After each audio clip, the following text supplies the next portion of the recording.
My project was unpacking instructional strategies for ADHD and psychomotor overexcitabilities.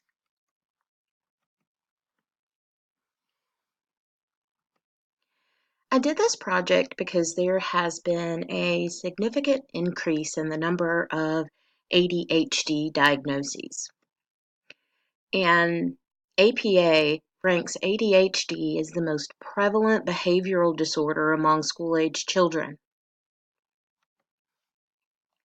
And many of the children who are diagnosed with ADHD are gifted children. And more commonly, gifted males. Gifted males are often identified far more than gifted females. And surprisingly, white males are more likely to be diagnosed than minorities.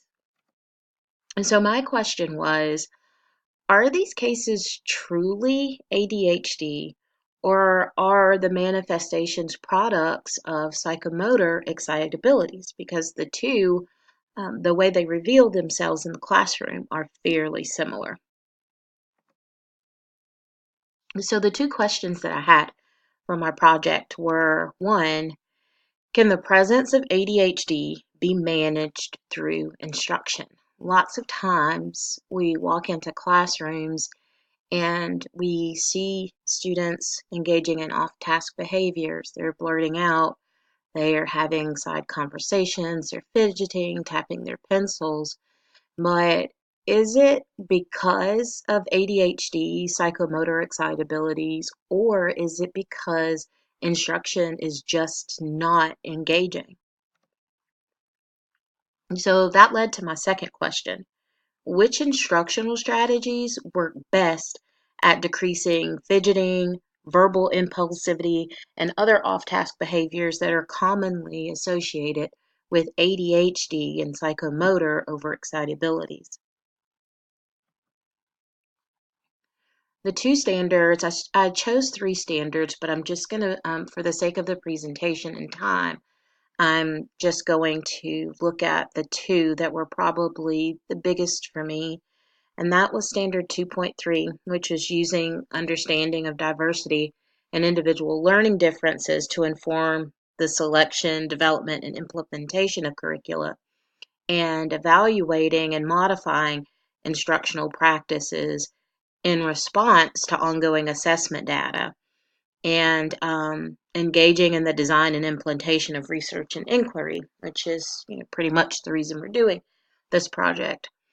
For 2.3, I wanted my goal was to inform teachers about psychomotor overexcitabilities and the similarities they have to ADHD. And I also wanted to make sure that I designed activities specifically for students with ADHD and who present psychomotor overexcitabilities to see if those would work, the less common activities, to see if they would work best for those students. And for 4.3, I used evaluations and other data to drive instruction, and again, design activities to help students who have difficulty with fidgeting, blurting out, and other verbal impulsivities that we often see. So the project design was, I chose two instructional strategies to focus on. And the first one was FitLit.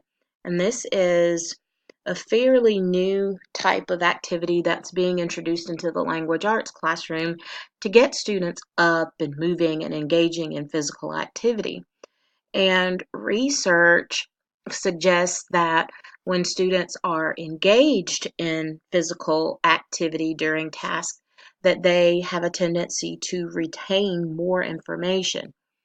So with FitLit, the students were engaged in problem-solving tasks, and each task had a station. But between stations, students were able to engage in some type of exercise, some type of physical activity. They could choose jumping jacks, they could do lunges from one station to another, they could jog, they could do a brisk walk, And they could also throw frisbees back and forth in rotation. So here are two pictures from that Fitlet activity. The first one I chose, those are the students at the station engaged in problem-solving tasks. And as you can see, some of them are standing up, some of them are sitting down, but with this activity, we're outside. They have the freedom to move around. They have the freedom to stand, the freedom to sit, whatever they choose to do, just as long as they are engaged in that task. The second picture is the frisbee throwing. This is when students were in transition from one station to another, and the guy in the denim and the black shirt, he was throwing a frisbee to another guy. And then you have the one in the pink shirt or the peach shirt, she was also engaging in a frisbee throwing activity with someone else. And then the one in the camouflage and the black denim and the other girl to the right of him, they were just doing like a brisk walk slash jog to their next station. So students were able to do what they wanted to do between stations, but what I encouraged them to do was to talk about what they learned at that previous station on the way to the next station. The second activity I chose was the Socratic seminar. And with the Socratic seminar, students were given questions from the literature that we were reading the night prior to the discussion. 15 students were placed in the outer circle, 15 students were placed in the inner circle. Those in the inner circle were able to speak. Those in the outer circle could not. They simply observed their partner on the inner circle. The good part about this is that students led the discussion. They were able to interject questions that they had come up with. They weren't made to stick to the 6 questions that I had given them. They were able to ask their own questions. I just simply facilitated that whole process. And so this is what it looks like. It's actually a video, but I'm not going to show that video. I just wanted you to see what it looked like. The inner circle, those who are on the outer edge are the ones who are observing. The two guys that I was focused on is the one beside the girl in the light blue shirt closest to the bookcase, and then the gentleman who's sitting directly in front of the smartboard with the glasses on. His face is a bit hidden.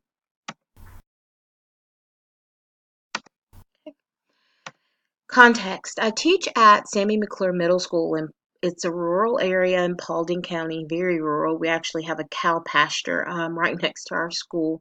It's approximately 30 miles northwest of Atlanta, and we have a very large population. We have approximately 1,400 students. I think at last count it was like 1,403. Our student population is not very diverse. 77% of our students are white, 9% are black, 9% Asian, and less than 5% of our population are 2 or more races. And only 15% of our students receive free or reduced lunch. Approximately 79% of the population of our students' parents own their homes, so there's not a huge rental market. 25% approximately possess bachelor degrees or higher. We also have a lot of stay-at-home moms at our school, and we had the highest CCRPI scores for the entire county out of elementary, middle, and high school. Our parents are extremely involved, and our class sizes are pretty large because we have over 1,400 students. Average class size is about 29 students. The students who were participants were enrolled in my advanced content English language arts class. They're 7th graders.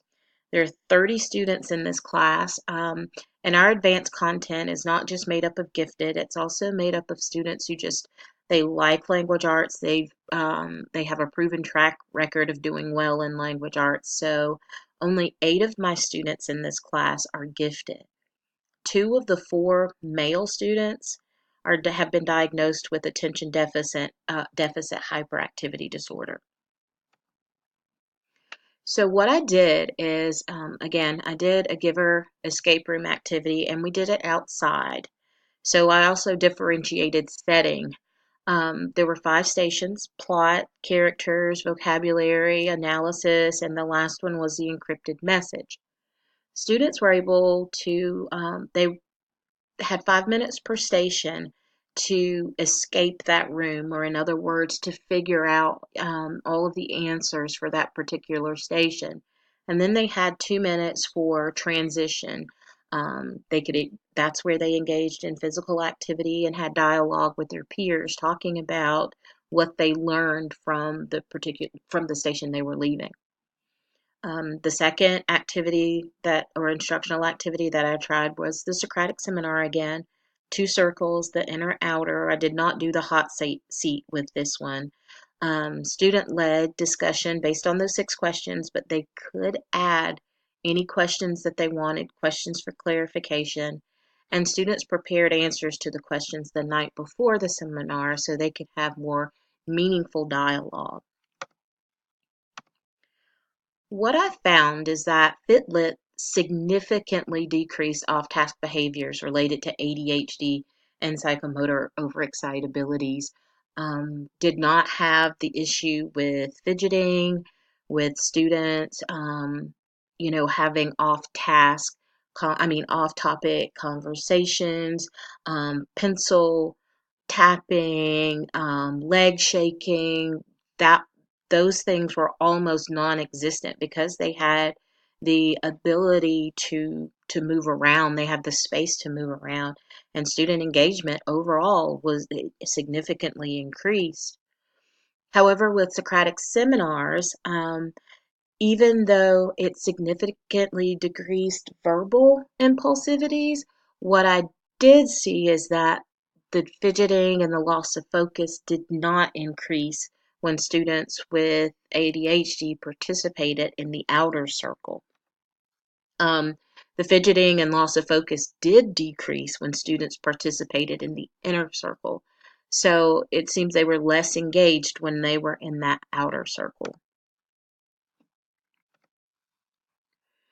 I'm going to use the information that I found with my project to present findings to teachers at the start of the 2019-2020 school year. I've talked to administration. We've discussed what I've found to work and what I've found that needs to be tweaked. And so hopefully I can have some really good information for teachers in order to get them to rethink their instructional practices, to perhaps incorporate more FitLit, to incorporate more activities that allow students to have collaborative discussions. This is also it was a very informative project for me, because it forced me to adjust my instructional practices and to think about what I'm doing in the classroom. And I've decided that I'm definitely going to incorporate more FitLit for gifted students. I would certainly like to do that at least once a week. Of course, that's not always feasible with the calendars that we have and the things that we are, required to do in the classroom. But at least once or twice a month, I would like to incorporate those FitLit activities for gifted students because they really responded well to those. And I'd also like to go back and look at some things here and perhaps use debates to determine if they yield greater success than Socratic seminars for those students who did not respond well when they were on the outer circle. So I learned quite a bit from this project, and I really, really have to take into account, changing my instructional practices and to get my colleagues to also think about theirs. Thank you.